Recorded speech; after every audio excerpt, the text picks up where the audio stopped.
ये कहानी एक गरीब मोची की है जिसने अपनी कला से जादुई जूते का निर्माण कर दिया। एक समय की बात है। एक शहर में एक मोची रहता था। वह सुबह से शाम तक अपने काम में लगा रहता था।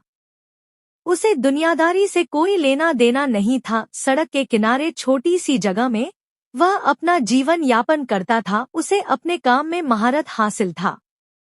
एक से एक जूते बनाने के लिए शहर के लोग उसी के पास आते थे। एक बार वह अपने काम में लगा हुआ था, तभी एक सन्यासी अपने लिए जूते बनवाने का विचार लेकर उसके पास आया। उसके कपड़े फटे हुए थे और उसकी हालत भी अच्छी नहीं दिख रही थी। मोची ने सन्यासी से कहा, बाबा, जूतों के लिए चमड़ा तो आपको ही देना पड़ेगा। मेरे पास नहीं है, आप चमड़ा लाए हैं? सन्यासी ने एक पेड़ की छाल मोची को दे दी और कहा, तुम इसके जूते बनाओ। मोची ने जैसे ही पेड़ की छाल को स्पर्श किया, वह सोचने लगा कि यह तो चमड़े से भी मजबूत है। वह सन्यासी से पूछ बैठा, किस पेड़ की छाल है ये? लेकिन सन्यासी ने उसकी बात का कोई जवाब नहीं दिया और मुस्कुराते हुए कहा, मुझे शीघ्र निकलना है, तुम अपना काम प्रारंभ करो। तभी मोची अपने कार्य में लग गया और कुछ घंटों की मेहनत के बाद मोची ने सन्यासी के लिए शानदार जूते बना देता है। मोची खुशी से सन्यासी को जूते पहनने के लिए बुलाता है। कई बार आवाज देने पर सन्यासी उसकी आवाज नहीं सुनते तो वह अपनी जगह से उठकर सड़क पर आकर यहाँ वहाँ देखने लगता है, लेकिन सन्यासी का कहीं कुछ पता नहीं चलता।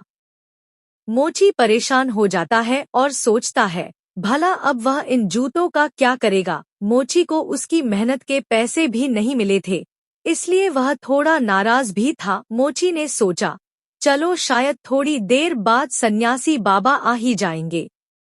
मोची को बैठे बैठे शाम हो गई, लेकिन सन्यासी वापस नहीं आए। मोची के दुकान बंद करने का समय हो गया था।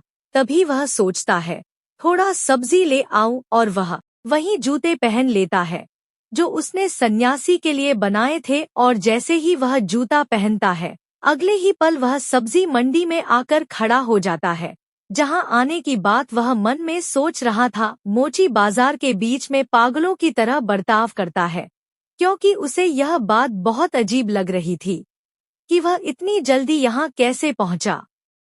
वह सोचता है कि उसे तो सड़क के किनारे होना चाहिए, और अगले ही पल वह सड़क के किनारे खड़ा नजर आता है। अब मोची का दिमाग चलना शुरू हो जाता है। उसे समझ में आना लगता है, हो न हो ये जूतों का ही कमाल है, जिसकी वजह से वह पलक झपकते ही कहीं भी पहुंच पा रहा था। इस बात को साफ करने के लिए वह कई जगह मन में सोचता है और एक एक करके हर जगह पल भर में ही पहुंच जाता है। उसकी खुशी का कोई ठिकाना नहीं था, मानो उसने जीवन में सब कुछ पा लिया था। तभी मोची इच्छा करता है कि वह खूबसूरत घर में पहुंच जाए, और वह जूतों के चमत्कार से पलक झपकते ही वहां पहुंच जाता है। घर की सुंदरता देखकर वह खुशी से झूमने लगता है। ऐसा लगता है मानो यह घर उसी के लिए बना हो। वह डाइनिंग टेबल में रखे अखबार को उठाकर पढ़ने लगता है। तभी उसे अखबारों में दो देशों के बीच में जंग होने की खबर दिखती है, और उसके मन में जंग को पास से जाकर देखने का विचार आता है, और वह अपनी इच्छा अनुसार उस स्थान पर पहुंच जाता है जहां चारों तरफ से गोलियां चल रही होती है, बम फट रहे होते हैं। और जैसा ही वह जंग के मैदान में आता है तो एक गोली उसके सीने में आकर घुस जाती है, और मोची वहीं गिरकर अपना दम तोड़ देता है। मोची के बिना सोचे समझे किए गए विचार की वजह से उसका जीवन खत्म हो जाता है।